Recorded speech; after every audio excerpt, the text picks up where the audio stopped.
Hey Jonne, we are here at the Waardenburg Ecology booth at the Conference on Wind and Wildlife. Now this conference hosts over 500 people that come together on the topic of wind and wildlife, and you're hosting it, you're organizing it.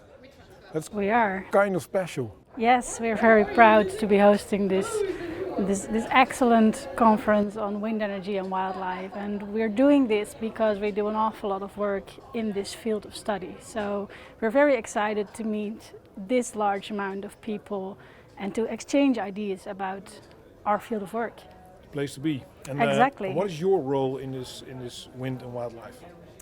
The role of Waardenburg Ecology is that we are a very large ecological consultancy that cover the entire ecological range, so both underwater, on land and in the air.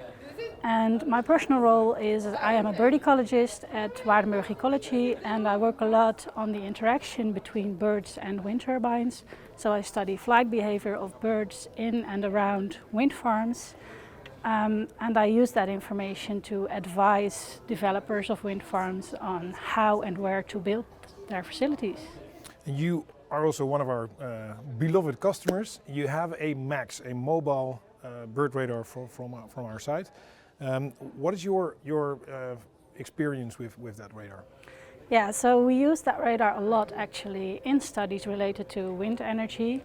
And we use radar because birds do not only fly during the day, and they don't always fly singular. So they are in large groups all around us, all the time, 24/7, also in the dark.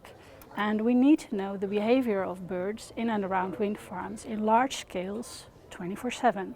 And that's where the radar comes in, especially the MAX 3D bird radar.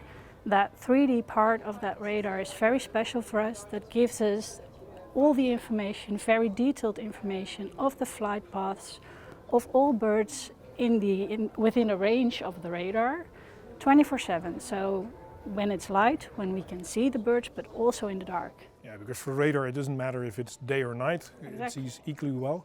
Now is that 3D component that every target has height information, was it also the main reason to choose MAX instead of another radar? Yeah, it definitely was. So Waardenburg Ecology is working in radar ornithology for over 25 years now. You have a lot of experience also with Exactly. different types of radar. Yeah, so we know what to expect from a radar, and we know exactly what we can do with radars. And the fact that with this particular radar we now have the opportunity to collect an enormous amount of detailed data in 3D for every flight path of every bird within the range of that radar, that gives us so much new opportunities for research in this field. Can you give an example of the type of research questions that you can now answer with such technology? Yeah, for instance, related to wind farms, the flight height of birds and how they react to the presence of the wind farms. So do they avoid wind farms or wind turbines? Do they move in a horizontal direction, or do they go up or down? That's precisely the type of question that we can now study with a lot of detail using the MAX 3D bird radar. So, Jonne, it's clear that you're enthusiastic about all the capabilities of radar that it brings, but of course there are also, like with any technology, limitations. What do you think are the most important limitations of radar in general? Yeah, I think the most important limitation of radar is that it will never become a camera. So that means that you won't have the same information as with a visual observation, and you won't be able to classify individual species. You do get a lot of detailed 3D information about flight behavior of the birds. There is information about the size of the reflection, so you get an idea of how large the bird is that you're looking at. But really identification of all different species that are around there will, we think, never be possible with the radar. So that's where other technologies and other methodologies come into play. So radar is not going to be a substitute for human observation, but it's a complementary thing. Definitely. I think also one of the other limitations of radar is that it will not help you detect actual bird mortality, because if a track passes through a turbine it would stop there, it wouldn't be necessary that it actually died. So is that also a limitation of radar? Yeah. So that's something that we are asked very often, like, can you measure collision mortality using a radar? Because if we would be able to do that, that would be a great advantage, for instance, for offshore environments where you can't go that easily and where you can't search for collision mortality. Yeah, exactly. But a wind turbine is a very large metal construction, so that reflects a lot of the radar energy.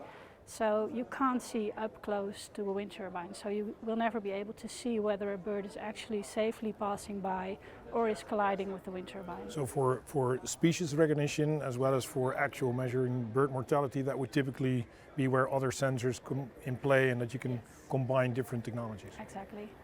Cool. And how did you perceive working together with the Robin team? How is it to work with robins? Yeah, it's really exciting for us. It's an easy way of working. You're based in the Netherlands, we're based in the Netherlands. So we have a short communication line. We have quick communication. There is a lot of communication going on as well.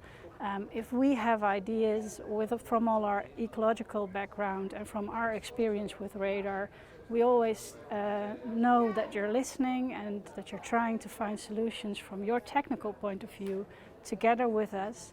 So it's really exciting to work together to even improve this already amazing 3D bird radar. Yeah, and I would say the same thing, because we also learn a lot from your organization and the way you use our radars, because we're typically a technology-driven company, so that works really well. If any of the viewers here would like to get in touch with you personally to get to know more about your experience with the radar, would you be open for that? Yeah, of course. We love sharing our experience with these particular radars and with ecology and wind in general. So please contact us, and we love to share ideas and experiences. Fantastic. Jonna, thank you very much. Thank you.